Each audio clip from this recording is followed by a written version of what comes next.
Any thoughts on how today went? Did anyone save themselves a job?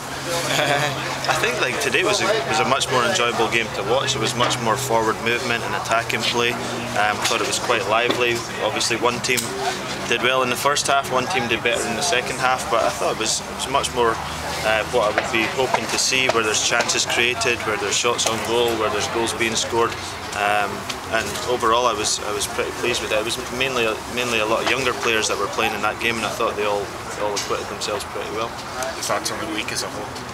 Yeah, overall it's improved as the week's gone on, and I've enjoyed getting to know the guys. I think they're very respectful and responsive to everything that we've asked them to do, and that's a very important thing. They've worked very hard considering it's the end of the season, which is often difficult. But yeah, I've enjoyed it, and it gives me a clearer idea on what we have to do to make the team better, and I'm excited about being able to do that. Martin, were you surprised last year at the lack of success from set pieces, given the style, the quality, and some of the height on this team? Yeah, in some ways I was, but in other ways, a lot of times the team really actually had a lot of short players out there. They may have had a couple of big players, but when I first looked at the squad, there was probably about 15 guys, so half the squad were under 5'10", which is fairly unusual. So I wasn't that surprised by that, but I think that's something that we can improve on. What happens over the next couple of days?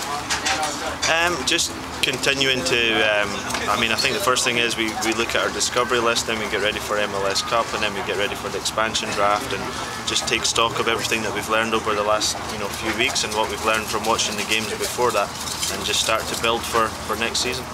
Any trip to Central America or South America? Yeah, possibly.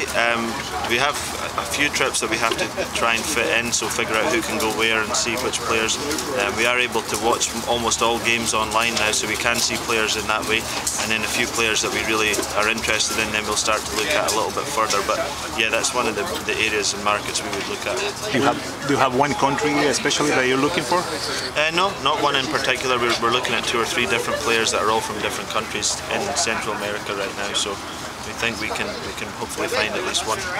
You said heading into this camp you wanted to get to know players better and get to know their personalities better. Do you feel you got that accomplished? Yeah, I think so, and I think the guys have been fairly positive and responsive to what we've done and how we've trained and how we've interacted with them, and I've sensed that there's been a positive response from them, so I think that's been accomplished. Martin, are you the type of guy that would like to perhaps try players in different positions going forward? You see a quality you like, but you want to get them into a different spot? Yeah, definitely. I think over the years I've always looked at players, even though they've traditionally played one position, if I think they could play better somewhere else, then I'll start working with them on that position and see how it goes. And there have been a few examples of guys who've done pretty well in different positions, and maybe it's helped their career as well as helping our team. What is the situation with Omar Salgado? Talking that Eric Hasley's played center forward, same as Camilo and Salgado. Are you thinking about moving Salgado to maybe a different position? Salgado, no. I think Salgado's a central striker, and I think we just have to work with him. I think we have to remember, he's only just turned 18. He's very, very young. But he's got a lot of potential, and I think we need to put together a proper plan for helping him develop, and over time I think he's a guy that we can see big improvements from, and he's got a lot to offer, I think. You have to protect 11 players for the expansion draft. Do you have a good idea of who you're going to protect at this point? Yeah, I think so, yeah. Any specific? No. How soon do players find out, though, Martin, whether or not they're part of your plans for next year? I think with the the protection list, I think they'll probably just find out, maybe a day or so before that. Just because what you don't want to do is tell them, and then they tell their agents, and then the team knows, and they have a big advantage, and other teams have an advantage. So you just have to wait, unfortunately, until that part of the process is passed, and then we have to see who does or doesn't get taken in the expansion draft, and then we can tell players, much more clearly what our plan is. So no roster changes until that point? Yeah, I don't think we realised to do that. How about your next assistant?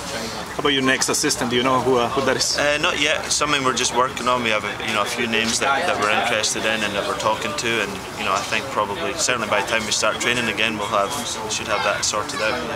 Is there a lot of talk between teams right now? Phone calls, discussions about when the trade deadline opens up? I think just now it's reasonably quiet.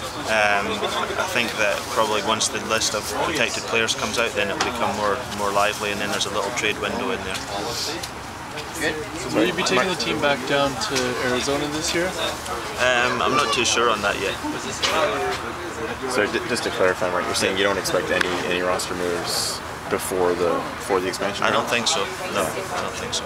So even if players you're thinking of releasing or waiving, you would just wait until after that? Yeah. Okay, thanks guys. All right.